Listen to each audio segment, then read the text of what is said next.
Et donc je suis allé chercher ses affaires dans sa chambre. Et ça fait partie des moments les plus durs. Parce que pendant des semaines, on prépare la chambre pour qu'il arrive. Et ce jour-là, je rentre dans une chambre qui ne sera jamais la sienne. En tout cas, qui ne le verra jamais.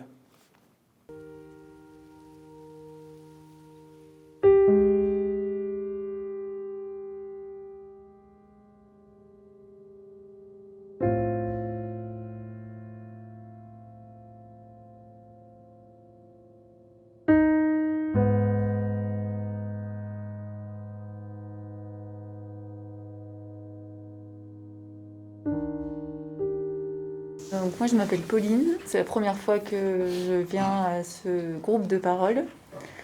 Il y a 3 mois et une semaine, nous avons appris au cours d'un banal contrôle que notre petit bébé, que je sentais encore la veille du soir, que son petit cœur ne battait plus. Donc j'étais à 8 mois de grossesse. 8 mois, vraiment c'était une période fabuleuse. J'ai adoré le confinement parce que j'avais vraiment l'impression qu'on était à 3 dans notre petite bulle d'amour et que rien ne pouvait nous perturber. Bonsoir à tous, je m'appelle Bastien.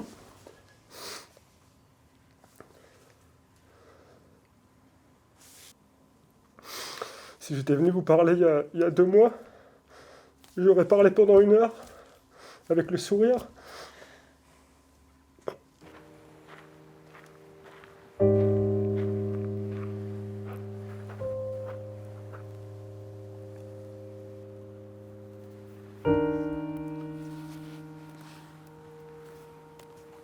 On n'est pas préparé.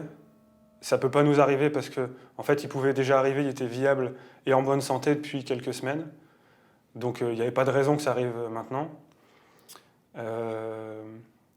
Et puis, en fait, tellement sidéré qu'on n'a pas de réaction, quoi. Moi, je me souviens m'être dit, ok, bon, son petit cœur ne bat plus. Et j'étais persuadée qu'ils allaient, je sais pas, donc j'étais persuadée qu'ils allaient m'ouvrir le ventre, sortir le bébé, le réanimer, bêtement, quoi. Et je me disais, mais d'accord, son petit cœur ne bat plus, mais pourquoi vous bougez pas?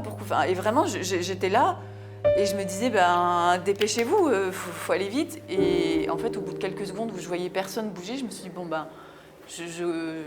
visiblement, en fait, il n'y a plus rien à faire et on ne fera rien.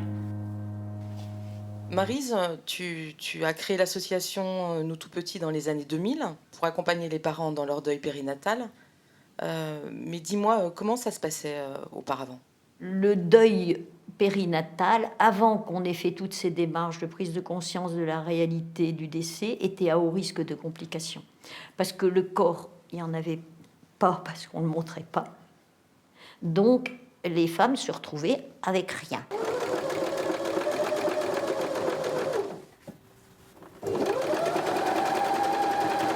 Moi, en tant que soignant, j'aurais jamais pensé à ça. Il faut être une maman ou un papa pour penser à des choses comme celle-là. Et ça m'intéresse au petit bout de tissu là, que tu mets là. On pourrait le montrer. Hein, voilà. C'est le petit bout de tissu. Ce petit bout de tissu, c'est vrai que moi, quand j'ai perdu Fleur, donc sa petite couverture, je l'ai cousue et j'ai gardé un petit morceau de sa couverture avec moi parce que c'est ce tissu qui a enveloppé mon bébé, qui est resté avec mon bébé. Et voilà, j'ai ce tissu. Si je n'avais pas récupéré ce petit morceau de tissu, il n'était que en photo, mais je ne pouvais plus le toucher, etc. Donc ce petit bout de tissu, c'est un souvenir, c'est une trace de ce petit pyjama auprès des bébés. Donc c'est ce tissu qu'ils ont choisi pour le bébé. Et ils le gardent dans leur petite valise ou petite enveloppe à souvenirs. C'est pour eux, c'est pour les parents.